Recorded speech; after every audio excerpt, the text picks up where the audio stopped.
Psaume 127, verset 2. Psaume 127, verset 2.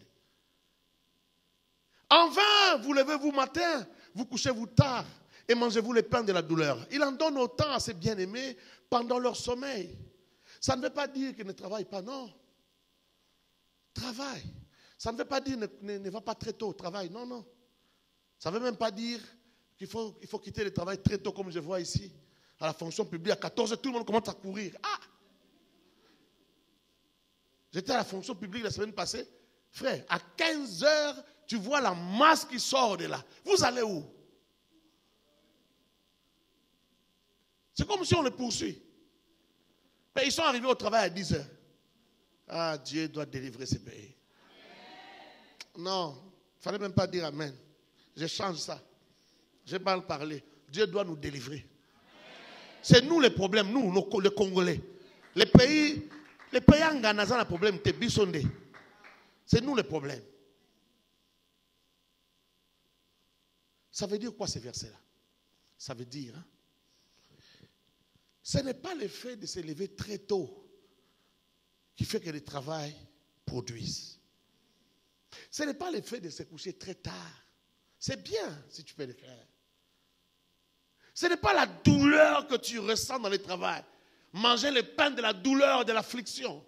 Non. Mais c'est la bénédiction qu'on reçoit la nuit. Les bien-aimés de Dieu, pendant qu'ils dorment, Dieu les bénit. Donc, on est béni. C'est qu'on gagne la journée quand on va travailler. On le prend la nuit. Quelqu'un a compris? Si tu as compris, dis-le à ton voisin. Dis à ton voisin.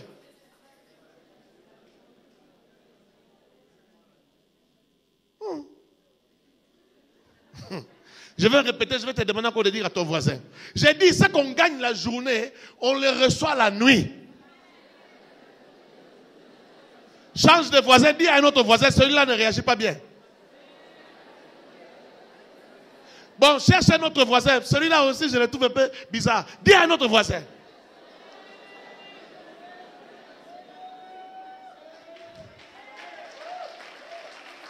On les reçoit la nuit.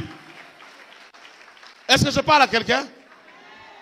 Quand on dort, les fils du royaume, quand ils dorment, parce qu'ils craignent Dieu, parce qu'ils marchent avec Dieu, parce que Dieu les agrée, ils reçoivent leur bénédiction la nuit. Dieu vient les couvrir de faveurs. Il vient les couvrir de paroles. Pendant qu'ils dorment, Dieu vient parler sur leur vie. C'est comme une maman qui vient dans la chambre de ses enfants. Il regarde comment son fils dort. Et il dit, vraiment, il dort comme son père. Mais toi, tu seras un grand homme. Toi, tu seras une grande dame. Elle parle sur ses enfants. Nous aussi, la nuit, quand nous dormons, Dieu parle. Est-ce que je parle à quelqu'un ce soir? J'ai dit, Dieu parle. Il vient parler, mais il y a des choses qui les poussent à parler. Il ne parle pas pour rien. Il y a des choses qui les poussent à parler. Mais quand il parle sur toi, quand tu vas aller travailler, tu vas constater que tu ne vas pas manquer ton salaire. Écoute, la Bible ne dit pas seulement ça, la Bible dit aussi, jouir du fruit de son travail est une grâce qu'on obtient de l'Éternel. Avoir l'emploi ne suffit pas. Avoir un business ne suffit pas. Il faut aussi être capable de jouir du fruit de son travail. Ça aussi, c'est une bénédiction qu'on obtient la nuit, quand on dort. Est-ce que la technique peut nous trouver ce verset-là et balancer là-bas? Je ne l'avais pas prévu. Même jouir du fruit de son travail, c'est aussi une bénédiction. C'est pourquoi dans la vie, il est important d'avoir la bénédiction de l'Éternel. Est-ce que je parle à quelqu'un? Est-ce que je parle à quelqu'un? C'est pourquoi Proverbe chapitre 10, verset 22 dit, c'est la bénédiction de l'Éternel qui enrichit. Et il ne l'a fait suivre d'aucun chagrin. Ça veut dire quoi? Ce qui va te rendre voindou, ce qui va te rendre millionnaire, c'est la bénédiction de l'Éternel. La bénédiction n'est pas l'argent. La bénédiction, ce ne sont pas des maisons, ce ne sont pas des voitures. La bénédiction, c'est une faveur, c'est une grâce qui est sur toi. Lorsque cette bénédiction tombe sur toi, elle te permet de te multiplier. Ton revenu se multiplie. Tes maisons se multiplient. Ton argent se multiplie. ton or et ton argent se multiplient. C'est la faveur qui fait ça. C'est la bénédiction qui vient de Dieu. Quelqu'un a compris ça? Il y a deux choses. Le travail et la bénédiction. Maintenant, il faut provoquer la bénédiction pour qu'elle vienne chez toi. Il y a des choses qu'on fait, ça provoque la bénédiction. Je ne vais pas tous les citer, il y en a beaucoup. Il y en a beaucoup. Il y en a 3, 4, 5. Mais je ne vais pas les citer tous. Je n'aurai pas assez de temps. Je peux peut-être citer quelques-uns, mais expliquer peut-être une, deux. Est-ce que quelqu'un est avec moi? Est-ce que quelqu'un est avec moi? Est-ce que tu comprends ces choses-là? Que Dieu te bénisse si tu comprends. C'est la bénédiction de l'Éternel qui enrichit. Gloire au Seigneur. Alléluia. Alors, je vais commencer avec quel verset? Je commence avec 2 Corinthiens chapitre 9, versets 6 à 8. 2 Corinthiens 9. Regarde. Sachez-le, celui qui sème peu moissonnera, et celui qui sème abondamment moissonnera. C'est moi qui l'ai dit ou c'est ta parole? C'est la parole de Dieu ou c'est moi? Est-ce qu'on parle de maïs là-bas? Si tu doutes, lis tous les chapitres, on ne parle pas de maïs. On parle du donné. On ne parle pas de maïs là-bas. Sachez-le, celui qui sème peu, moissonne peu. Retournons, verset 6. Et celui qui sème abondamment moissonnera abondamment. Verset 7. Que chacun donne comme il l'a résolu en son cœur, sans tristesse ni contrainte, car Dieu aime celui qui donne avec joie. Quand on dit que chacun donne comme il a résolu dans son cœur, ça ne veut pas dire que si tu as résolu de donner peu, tu vas gagner beaucoup. Non. Tu donnes peu, tu gagnes peu. C'est clair ou c'est pas clair? C'est clair ou c'est pas clair? Je le dis dans plusieurs églises là où je vais prêcher. Les fils du royaume aujourd'hui, avec l'internet et tout ça, les fils du royaume sont embrouillés parce que c'est des brouhaha. Tout ce que tout le monde raconte. Dans les réseaux sociaux, on raconte, on dit des choses. Frère, tu ne vas pas te laisser instruire avec les réseaux sociaux. C'est la rue. Dis à ton voisin, c'est la rue. On écoute celui qui est expert. Quand on va à l'université, on écoute les professeurs. C'est comme Pasteur Camille là, il est professeur. Il est professeur en pharmacochimie. Donc si tu veux comprendre certaines choses, les formules des médicaments, les dosages des médicaments, tu peux, leurs conséquences dans le corps, il ajoute lui-même. Quoi encore? Il faut avoir un professeur. C'est un professeur d'université. Est-ce que vous comprenez? Tu veux savoir comment est-ce qu'on fabrique une bombe atomique? Tu vas à la faculté de Polytechnique et tu as des professeurs en physique quantique qui t'enseignent. Je parle à quelqu'un? Tu veux comprendre les choses de Dieu comme ces choses-là du royaume? Tu viens à l'église chez un prédicateur patenté comme moi, je t'enseigne. Amen. Ah oui frère, je ne veux pas être humble là, il ne faut pas être humble. Dans la humilité, tes places, il ne faut pas humilité. Je parle à quelqu'un? Frère, j'ai plus de 25 ans dans ce travail. Je prêche l'évangile. Hein? J'ai plus de 25 ans dans ce travail. Je prêche l'évangile. Et je ne le fais pas pour l'argent, je le fais pour le royaume. Si c'était pour l'argent, je devais être avocat, je devais être magistrat, parce que j'ai étudié. J'ai des diplômes. Je n'ai pas dit un diplôme, j'ai dit des diplômes. Il faut aussi être humble là-bas. Je peux parler, non? Est-ce que vous comprenez ça? Donc quand je t'enseigne ça, je t'enseigne pour le royaume. Quand je t'enseigne pour que tu quittes la position de pauvreté, que tu deviennes riche. Je ne t'enseigne pas pour prendre ton argent parce que tu n'as pas d'argent.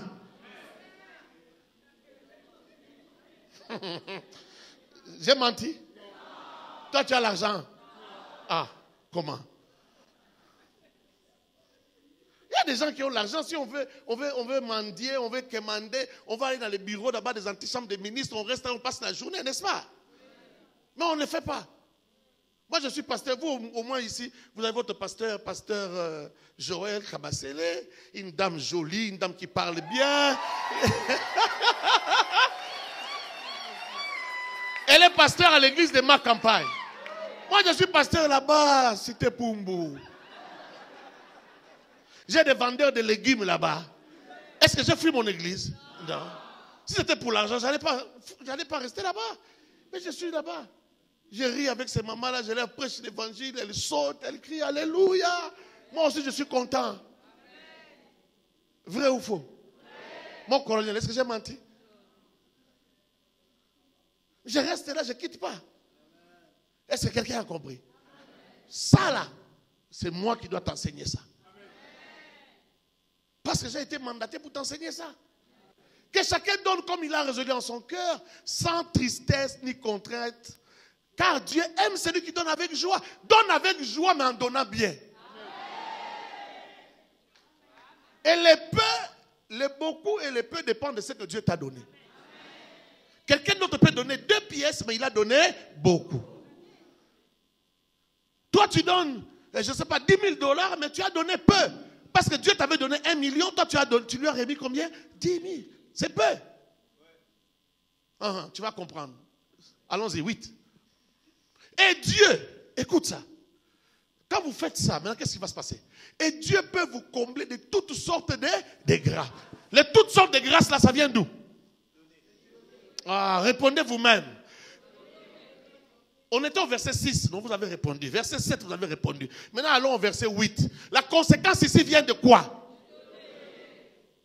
Et Dieu peut vous combler de toutes sortes de grâces, afin que, possédant toujours en toutes choses, de quoi satisfaire à tous vos besoins. Pas une partie de vos besoins, mais à tous vos besoins. À tous vos. Maintenant, vous en avez pour tous vos besoins parce que vous avez fait quoi? Parce que vous avez sémé. Clair ou pas clair? Vous ayant encore en abondance pour toute bonne œuvre. Parce que vous avez sémé comme il fallait. Vous en aurez pour tous vos besoins. Et vous en aurez aussi pour toute bonne œuvre. Comme bâtir la maison de Dieu. Comme visiter les orphelins. Comme nourrir les pauvres. Comme aider la veuve. Comme aider ceux qui souffrent. Comme aider ceux qui sont en prison. Toute bonne œuvre. C'est ma parole ou c'est la parole de Dieu? Tu veux avoir la bénédiction dans ta vie, il faut savoir comment on cherche la bénédiction. C'est pourquoi là, c'est chaque mois qu'on va visiter les orphelinats. C'est chaque mois qu'on va visiter les orphelinats. Chaque mois, je dis bien chaque mois. Que ce soit ici, que ce soit à la Cité Verte. Est-ce que vous comprenez ça? Et on ne va pas s'arrêter là. On va construire notre orphelinat. D'ailleurs, pendant qu'on y est, est-ce que je peux signer un décret là même du haut de la chair? Pasteur Héritier, la première semaine du mois de janvier, on commence les travaux en Tsélé. Il y a une maman ici de l'église qui nous a offert 2 terrains en Tsélé. On va commencer la construction de la maison des gardiens parce qu'on va construire là-bas un orphelinat. On va construire un orphelinat et on va adopter des orphelins à mettre là-bas. C'est une grande source de bénédiction. Est-ce que je parle à quelqu'un? Tu as entendu, pasteur Héritier? C'est arrêté. J'espère que la maman aussi m'a entendu. Il faudra descendre sur le terrain. Elle-même sait que c'est elle. Je peux avancer? Je prends un autre verset. Deutéronome 16, 17. Je t'avais dit que j'allais beaucoup parler. Chacun donnera ce qu'il pourra, selon les bénédictions que l'Éternel, ton Dieu, lui aura.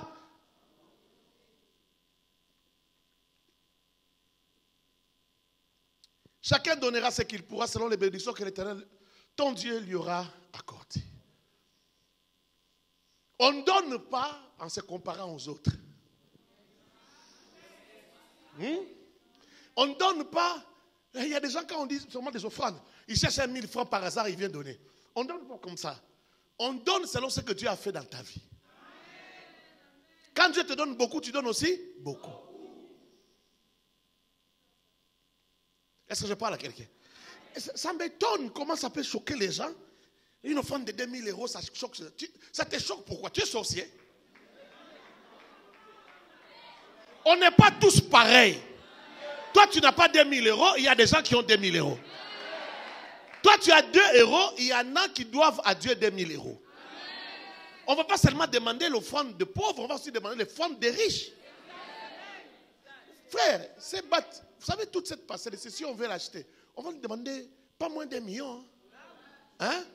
Alors, de tous, on va amener $100, 100 $. On va acheter ça. Il faut qu'il y ait des gens qui amènent 100 000. Une seule personne, il amène 100 000. Parce que Dieu l'a béni plus que nous. Est-ce que vous comprenez? Un autre va se sacrifier et dit non, tout ce que j'ai, c'est 50 000. Mais je me sacrifie, je donne. L'autre donne les 10 000, des 8 000, des 5 000. S'il y a beaucoup de gens qui donnent comme ça, c'est comme ça qu'on va arriver à acheter une parcelle. J'ai mal parlé?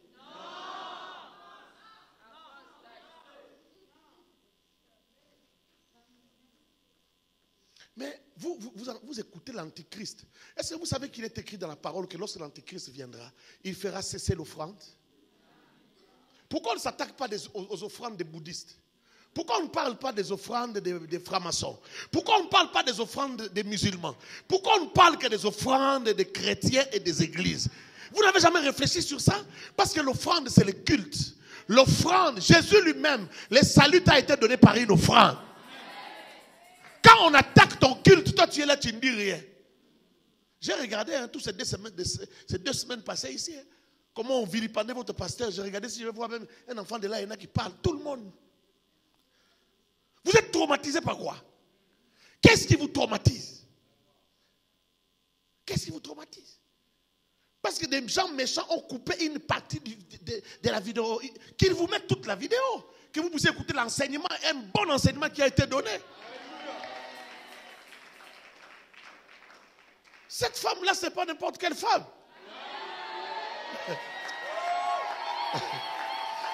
C'est pas n'importe quelle femme. Elle n'enseigne pas du blablabla. C'est une femme qui a toutes les 2 pieds dans la parole. Quand elle enseigne, moi quand elle enseigne, je me pose, mais cette femme, où est-ce que je l'ai eu cette femme? Elle a enseigné. Va chercher la vidéo. Elle a enseigné. Et puis elle a demandé aux gens de donner. Quand on te demande 2000 euros, ce n'est pas pour tout le monde. C'est pour celui qui peut donner 2000 euros. Même les ONG, toutes les organisations, on demande de l'argent, non? Même la fondation Denise Naké, on ne demande pas l'argent. Les gens ne souscrivent pas pour 10 000, pour 20 000. Même maman Denise, quand même, c'est la première dame. Est-ce que ça pose problème? Mais il y a des gens aussi comme les musiciens mondains. Je peux les citer. Frère Fali, je te cite. Fali. Il demande 30 000 pour qu'il jette ton nom. Oh, Libanga. Les gens donnent, ils ne donnent pas. Pourquoi vous n'en parlez pas? Ah! Écoute. Si moi ou maman, on se retrouve dans une église pour prêcher, ils ont des besoins. Dans toutes les églises, il y a des besoins. Vous savez combien coûtent les loyers d'une église en Europe? Nous, on vient de commencer une église à Bruxelles. On a une église qui a commencé. C'est encore dans la maison, c'est encore dans une cave d'une maison. Mais ils veulent prendre une salle. Toutes les salles qu'ils cherchent, c'est à partir de 3 000 euros. Donc 2 000 euros, ce n'est même pas le loyer d'un mois. Parce que je parle à quelqu'un. Ce n'est pas interdit qu'une seule personne paye les loyers. On ne peut pas toujours cotiser. La caméra qui me filme pendant que je prêche là. Vous savez combien coûte cette caméra-là? C'est plus de 2 000 $. Une caméra. Je ne sais pas ces micros, mais mon micro que j'utilise à la Cité Verte m'a coûté 600 euros. J'en ai acheté à Dubaï, c'était 600. J'ai acheté aux États-Unis, c'était toujours 600. Les mêmes micros là. C'est quoi? Schneider. En allemand. C'est les micros que j'utilise. Donc quand tu en achètes 4, c'est déjà plus de 2 000 euros. Les Congolais, vous avez un problème ou quoi? Hein? Vous avez un problème. Et quand on va prêcher là, on fait l'offrande pour l'église. Vous pensez que nous, on va voler l'église, l'offrande là, on part avec? Ah! Une femme de qualité comme celle-ci. Regarde. Laisse-moi te donner des témoignages. Cette femme ici, il y a quelques mois, c'est quand on organisait, c'est le jour de mon miracle à la Cité Verte. D'elle-même, de sa propre poche, elle nous a acheté 700 chaises à la Cité Verte. 700 chaises en plastique. Son offrande. Je ne lui ai pas demandé. Mais elle a constaté qu'on n'avait pas suffisamment de chaises. Elle a dit, à partir d'aujourd'hui, l'histoire d'aller louer les chaises là, c'est terminé. Je vous ajoute 700 chaises. Elle a dépensé plus de $5,000. Avec les transports et tout ça, plus de $5,000. De sa propre poche. Pendant qu'on construisait ici, il y a des moments où j'étais fâché. Je disais, chérie, mais tu ne vas pas construire cette église là seule. Mais non, laisse les gens, ils sont encore nouveaux à l'église. Il y a des moments où elle construisait ici seule. Elle pouvait faire un voyage comme ça. Elle revient avec ses 5,000. Après ses prestations ailleurs, 3,000, 5,000, 7,000. Elle vient, elle met tout ici. J'ai dit, mais chérie, doucement. Frère, on ne vous prêche pas ce que nous ne faisons pas. On vous prêche ce que nous faisons. Ce qu'on nous a appris. Cette femme, je ne l'ai pas ramassée n'importe où. Cette femme, je suis allé la prendre dans la maison d'un homme qui éduque bien ses enfants. Elle est bien éduquée comme elle est là. Très bien éduquée. Et une femme de pasteur adventiste. Elle connaît la parole depuis qu'elle est enfant. Moi, je l'ai amenée dans les réveils. Mais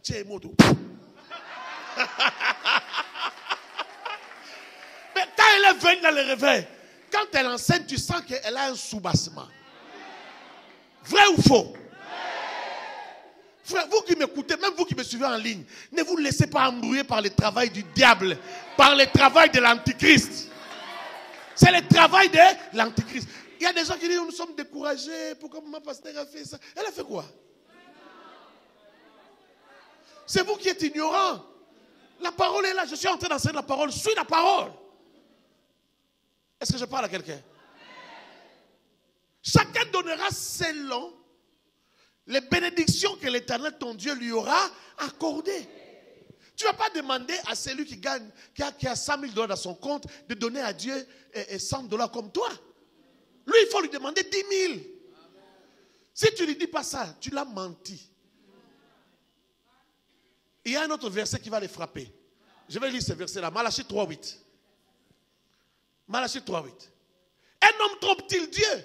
Car vous me trompez. Et vous dites, en quoi t'avons-nous trompé? Dans les dîmes et dans... Tu sais comment on trompe dans les dîmes? Je sais que tu sais. Quand tu as $100, la dîme c'est combien? Donc quand tu n'as pas donné $10, tu as trompé. Mais maintenant, quand est-ce qu'on trompe dans les offrandes? Quand tu donnes ce qui ne correspond pas à ce que Dieu t'a donné. Maintenant, toi-même, tu dois définir la mesure. C'est combien? Arrange-toi pour donner de manière à ce que même Dieu au ciel dise, il a donné correctement. Quand tu donnes ce qui est insignifiant, écoute, je vais te donner quelques indices. Quand tu donnes, comme on donne au chégué, comme on donne au mendiant qui vient te tendre la main, ce que tu as donné est insignifiant. Parce que le jour que tu vas recevoir le premier ministre chez toi, tu ne vas pas donner comme ça. Vrai ou faux? Si tu reçois le premier ministre chez toi, tu vas te préparer, non? Tu vas essayer de faire quelque chose, non? Tu vas dépenser pas moins de $50. Mais quand tu veux donner à Dieu, tu donnes 100 francs. Je parle à quelqu'un? Est-ce que je parle à quelqu'un? Je te donne un autre verset. J'en ai plusieurs. Il faut que Dieu te délivre. Et il faut que ceux qui nous regardent là aussi, Dieu les délivre. Frère, c'est comme ça qu'on constitue les bénédictions. La nuit, Dieu viendra parler sur toi. Frère, ne te trompe pas. C'est comme ça que Dieu nous a bénis, nous autres ici. C'est comme ça. Moi, j'avais l'orgueil de mes diplômes. J'ai travaillé. C'est Dieu qui m'a dit arrête. Parce que Dieu voulait m'instruire. Il voulait me briser. Parce qu'il y a des gens à l'église qui disaient, parfois, tu vois un garçon qui vient qui te dit, ah, mon papa m'a posé la question, ton pasteur là, il travaille quelque part? Lui, j'ai dit, oui, il travaille, il est enseignant. Hein, il est assistant à l'université. Elle a dit, ah oui, ça se voit vraiment, c'est vraiment. Donc quand je suis à l'université, je suis un bon pasteur. Quand je suis à temps plein là, je ne suis pas un bon pasteur. Alors moi aussi, j'étais fier de ça. Mais Dieu, un jour, m'a coincé, il a dit, reste là. Reste seulement à l'église. Et je suis resté là. Tu me vois, parfois j'ai des plaques de l'enseignement supérieur, mais je n'enseigne, je ne vais pas à l'université, moi. Il m'a bloqué là. Et l'université, l'État continue à me payer, je crois, 90 000 francs de salaire de base. Mais je ne travaille pas. Je veux même qu'ils bloquent ça parce que je ne travaille pas, qu'on bloque ça. Mais ils ne bloquent pas, bon. Ça est là. J'attends, je fais des mois sans toucher. Quand ça atteint même, ça devient même $500. Allez, je prends ça, j'aide les gens avec, j'achète des billets pour les voyages missionnaires. Parce que je ne peux pas manger d'argent que je n'ai pas travaillé. Mais je demande à l'État congolais qui me suit, il peut couper. Il peut couper, je n'ai pas besoin de ça. Dieu me nourrit bien. Et Dieu ne me nourrit pas pas à cause des paniers, non. Il y a un Dieu dans les cieux, frère. Si Dieu veut te bénir, il n'a pas besoin de paniers. Si Dieu vient te visiter, il n'a même pas besoin de ton oncle qui est ministre. Dieu n'a pas besoin de ta tante qui est je ne sais pas quoi. Dieu n'a besoin de rien pour te visiter. Est-ce que je peux parler ce soir? Dieu n'a besoin de rien. Frère, ces choses ici, nous les connaissons depuis qu'on est enfant, on les fait. La première fois que j'ai offert une voiture à Dieu, je n'avais qu'une seule voiture. J'ai demandé à ma femme, j'ai dit, Dieu me dit de donner notre voiture comme offrande. Ma femme me dit, si tu es sûr que c'est Dieu, fais vite. Est-ce que tu comprends ça? Si tu es sûr que c'est Dieu, fais vite. Parce que si c'est Dieu, c'est que Dieu veut nous bénir. Et le soir même du même jour, on est allé déposer la voiture. Je ne sais pas soumettre, on est allé déposer notre offrande. Et Dieu ne nous a-t-il pas bénis? Il continue à nous bénir. L'autre jour, j'étais ici. Il n'y avait pas encore la moquette. Il n'y avait pas encore le plafond. C'était l'année passée, je crois, en juillet. Non, avant juillet. Peut-être en mai ou en... C'était en mai. Hein? Lui ne peut pas oublier la date là. J'étais ici. J'ai vu le pasteur héritier avec sa femme ici. Après ma prédication, en train de pleurer ici. Moi aussi, j'étais à genoux là en train de pleurer. Je les ai vus pleurer. Je me suis posé la question, pourquoi ils pleurent? Bon, je suis venu, j'ai prié pour eux. J'ai prié pour eux. Et puis, quand ils sont rentrés à leur place, j'ai senti dans mon cœur, mais toi aussi tu as beaucoup de problèmes. Il y a des choses qui bloquent. Il y a des choses qui bloquent. Mais donne une offrande. J'ai dit, je vais donner une offrande. Je vais donner à Dieu. Mais Dieu, on ne le voit pas. J'ai mon pasteur qui est là. Mon fils qui est pasteur. Il a une bonne terre comme son père. J'ai dit, je vais s'aimer seulement là. J'ai dit, héritier, viens ici. Il est venu. J'ai dit, va chercher une voiture et je vais payer. Je l'ai dit ici. Vous qui me suivez aussi en ligne, suivez-moi bien. Je l'ai dit ici parce que je l'ai fait ici. Et je ne l'ai pas fait en cachette. J'ai fait ça en public parce que j'ai senti à moi la conviction d'enseigner. Il y a des choses qu'il faut faire pour enseigner. Et de toutes les manières, l'offrande n'est pas interdite que ce soit public. Ce sont les païens qui ne connaissent pas la parole qui vous disent quand la main gauche donne, que la main droite donne. Non, ça c'est pour l'aumône. Ça c'est pas l'offrande, c'est l'aumône. C'est quand tu donnes à un frère, tu donnes à un pauvre. Il ne faut pas... Amen. Mais les offrandes, on les amenait comme ça. Tu amènes un bœuf, 3 bœufs, tu les amènes devant tout le monde. J'ai dit, devant tout le monde ici. Vous étiez là, non? Vous étiez là. J'ai dit, va chercher une voiture. Il est allé chercher une voiture. C'était combien la voiture? 6 800. Moi, j'ai dans ma tête, Bali, c'était ça. Hein? Toi, tu as oublié. C'était 7 000. Moi, je sais combien j'ai sorti, non? Là où ça sort, on n'oublie pas. Hein? Et lui-même, s'il avait choisi de 8 000, j'allais donner, non? Il a choisi de 7 000. J'ai sorti, j'ai donné. Frère, écoute-moi bien.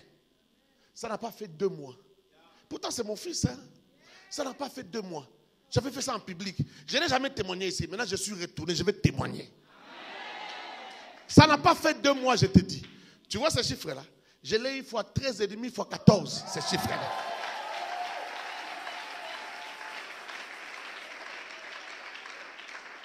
Ma femme est témoin. Ma femme est témoin. J'ai rencontré quelqu'un. Nous avons rencontré quelqu'un. Et la somme qu'il a sortie, 2 mois, même pas 2 mois, c'était fois 14. Toi, tu vas jouer avec Dieu. Dis à ton voisin, est-ce que toi, tu veux jouer avec Dieu? Dieu, on ne joue pas avec lui. Il y a des gens qui demandent, on s'aime, nini. Tu es païen, occupe-toi des choses de païens. Tu ne comprends pas les choses de Dieu, tais-toi. Les choses de Dieu sont saintes. Les choses de Dieu sont divines. Les choses de Dieu sont éprouvées. La parole de Dieu est éprouvée. Elle a été testée, frère. On prêche des choses qu'on connaît. On a grandi avec. On sait comment Dieu élève. Assieds-toi, pasteur héritier. Maman Mireille, lève-toi maintenant, c'est ton tour. Tu t'es levé, alors lève-toi. Vous voyez cette maman-là? Vous la voyez venir prier ici. Je vais vous dire comment moi et elle, on s'est connus. Moi et elle, on s'est connus. J'étais parti prêcher quelque part. Dans une réunion des serviteurs. J'ai fait l'appel pour soutenir l'église là où j'étais parti prêcher. Je ne sais pas si elle se rappelle encore du montant. Elle est venue parmi les dernières personnes, elle n'a amené que $10. Mais quand elle m'a donné $10, j'ai touché sa main pour prier pour elle. Moi, je ne savais pas, j'ai juste prié pour l'offrande. Elle est rentrée. Elle-même à la maison, elle a constaté qu'elle avait une douleur à l'épaule. Mais depuis que j'ai touché sa main, la douleur est partie. Est-ce que vous entendez? C'est comme ça que moi, j'ai connu cette dame. Et elle m'a cherché sur Messenger, elle m'a écrit. Elle m'a dit, pasteur, j'ai un témoignage. Est-ce que je peux vous rencontrer? Je lui ai donné rendez-vous à mon bureau à la Cité Verte. Elle est venue. Elle m'a donné le témoignage. Elle a dit, Dieu l'a guérie. Ça faisait des jours qu'elle ne pouvait pas bouger l'épaule. Mais quand j'ai touché cette main pour prier pour son offrande, elle a été guérie. Maintenant, elle me dit, pasteur, je viens faire alliance avec vous. Nous avons un terrain à Kazangourou. Nous avons une grande concession. C'est pour notre papa. Chaque enfant a sa part. Mais on veut nous ravir ça. On est en procès avec un chef coutumier. C'est que j'ai vu, l'onction que vous avez là, vous pouvez m'aider. Alors je vous coupe 20 mètres sur 20 mètres. Comme ça, vous devenez comme un membre de notre famille. Vous devenez aussi héritier dans notre famille. Je vous donne 20 mètres sur 20 mètres et je crois que dans votre alliance, on va gagner les procès. Je lui ai dit, maman, c'est déjà gagné. Est-ce que je parle à quelqu'un? Maman Mireille, ça a marché, oui ou non? Ça a marché. Elle a gagné. Et qu'est-ce qu'elle a fait? Elle m'a gardé le terrain, j'ai gardé. Comme je n'avais pas le temps d'aller là-bas, j'ai dit, une année après ou quelques mois après, j'ai dit, maman Mireille, vends-moi ce terrain-là et amène-moi mon argent. Nzimbo. Elle a vendu. Qu'elle m'avait donné, ça avait la valeur de 2500, quelque chose comme ça. Maintenant, après quelques mois, ça a doublé de valeur. Elle a vendu ça, je crois, à 5000 ou quelque chose. Elle a donné au commissaire. Elle m'a amené $4500. C'est comme ça que moi et elle, on s'est connus. Toi, tu vas dire que l'offrande ne marche pas. Tu vas dire que l'offrande ne marche pas. Qu'est-ce qui a fait gagner le terrain là? L'offrande. Asseyez-vous, maman, asseyez-vous. Il ne faut pas te laisser traumatiser par les païens. Les païens ne connaissent pas les choses de Dieu. Les païens, il faut leur parler, il faut les confronter, il faut leur dire, taisez-vous dans ces choses, vous ne connaissez pas. Allez parler chez les bouddhistes là-bas. Chez les sorciers, vous ne parlez pas, vous ne venez pas parler ici. Les sorciers donnent des enfants, pourquoi vous ne parlez pas là-bas? Les francs-maçons abîment les enfants, ils deviennent des kizengi, vous ne parlez pas. Les rosicruciens, ils donnent des enfants, ils deviennent des troubadours et tout ça, vous ne parlez pas. Nous, on n'a pas encore donné des offrandes comme les occultistes. Toi, tu donnes comme les sorciers. Tes 1000 francs là. Est-ce que quelqu'un a compris quelque chose? Un homme peut-il tromper Dieu? Hein? Un homme peut-il tromper. Ce que j'ai oublié dans les témoignages de pasteur héritier, c'est que non seulement lui, il a eu cette voiture. Moi, j'ai eu x14 là-bas. Sa femme a eu le travail à la banque et a un bon poste. Après avoir prié pour eux là. Est-ce que je parle à quelqu'un? Elle a eu un bon poste à la banque jusqu'à aujourd'hui. Est-ce que Dieu en joue avec lui? Tu as compris quelque chose? Alors les gens se posent parfois la question, mais pourquoi vous déterminez les montants? Frère, qui t'a dit qu'on ne détermine pas les montants? Dans quelle Bible? La Bible des musulmans ou bien notre Bible? Dans notre Bible, on détermine les montants. Dieu vient, il voit Abraham. Il dit, donne-moi ton fils, ton unique, celui que tu aimes, Isaac.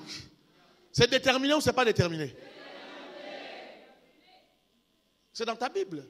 Genèse 22. Dans Juge 6, verset 25. Il vient. Alors que le matin, on lui a donné l'offrande. Gédéon a dit, ah si c'est toi, reste là. Il est allé, il a apprêté l'offrande. Il a fait des jus, il a fait des gâteaux, il a tué un veau. Un chevreau, donc l'enfant d'un veau, il a amené, il a donné. Dieu a consommé l'offrande. Quand on fait des calculs, il y en a qui disent que c'est à peu près $100, 100 euros ou 150. Dieu a consommé. Est-ce que ça mouqué? Ça, ça mouqué? Mais le soir, il revient encore. Oh petit, donne-moi encore des taureaux. Mais j'étais déjà donné 100. Il vient le soir, il dit, la Bible dit, la même nuit, verset 25. Dans la même nuit, l'Éternel dit à Gédéon, prends les jeunes taureaux de ton père. Il lui demande même une offrande qu'il n'a pas. Prends les jeunes taureaux de ton père et un second taureau de 7 ans, renverse l'autel de Baal qui est à ton père et abat les pieds sacrés qui est dessus. J'ai posé la question, cette question en Europe. J'ai dit, un taureau, ça peut coûter combien? Si c'est 1000 kilos, ça va te faire déjà, 10 euros le kilo, ça fait combien? Ça fait 10 000. Maintenant, on te demande 2 taureaux. Bon, que ce soit 20 000, que ce soit 10 000. On peut comparer ça avec 2 000. Mais c'est Dieu qui vient demander. Il fixe. Il dit, donne-moi 2 taureaux. Pourquoi Dieu fixe? Parce que Dieu sait ce qu'il demande. Quand il m'avait demandé une voiture, il était avec précision. Il sait pourquoi il demande. Je vais te dire pourquoi il a demandé à Gédéon. À cause de la mission de Gédéon. Il y a des missions dans la vie. Il y a des destinées dans la vie. Pour certaines destinées, Dieu ne va pas te demander comme tout le monde. Il y a des choses que Dieu ne peut pas faire dans la vie de quelqu'un. Il y a des histoires, des missions que Dieu ne peut pas accomplir dans ta vie si il ne t'a pas amené d'abord à sacrifier. Si tu n'as pas la foi de sacrifier à un certain niveau, il y a des choses que Dieu ne peut pas faire avec toi. Pourquoi j'ai senti la conviction de donner un véhicule à ce pasteur? Parce que je sais qu'il y a certaines offrandes, des sacrifices. Ce n'est pas $100, ce n'est pas 200, ce n'est pas 300. Je dis, à certains degrés, Dieu sait que je n'ai pas beaucoup. Si je donne à ce niveau-là, ça va bouger, ça va secouer Dieu. Dieu ne peut pas t'amener loin dans de grandes choses. Papa, si Dieu t'amène dans de grandes choses, par exemple, il fait de toi un ministre dans ce pays, mais toi tu ne donnes pas de bonnes offrandes, on va te bouffer là-bas au-dessus. Parce que les gens, tes collègues là, ils ont donné des humains. Toi, tu as donné quoi? Tes collègues ont donné des humains. Toi, tu as donné quoi? Tu n'as donné rien de grave. Rien qui te fait mal. Rien qui te fait souffrir. Même pas une maison. J'ai appris que même pour les nominations, il y a des gens qui coopèrent pour avoir des grades. Ils donnent même des maisons dans ces pays. Pour avoir les grades. Pour avoir l'affectation à un tel endroit. Toi, à Dieu, tu as donné quoi? Il faut comprendre ces choses-là. Il y a des missions. Il y a des missions dans la vie qui sont proportionnelles aux offrandes qu'on donne. Dieu avait déjà reçu l'offrande. Mais il dit, non, les petits ici, je vais lui donner la victoire sans guerre. Il va gagner toute une armée de 40 000 personnes. Il va les battre avec 300 personnes, avec des cruches, des flambeaux et des trompettes. On ne peut pas aller dans une guerre comme ça sans avoir cru en Dieu. Et le sacrifice, c'est la preuve que tu crois. On doit te demander un sacrifice qui montre que tu crois en Dieu à un niveau élevé. Que tu n'as pas peur. Tu sais que Dieu ne va pas t'escroquer, mais tu crois en Dieu. Tu as compris ce que j'ai voulu dire? Dieu te bénisse si tu as compris. Alors je peux passer rapidement pour aller terminer.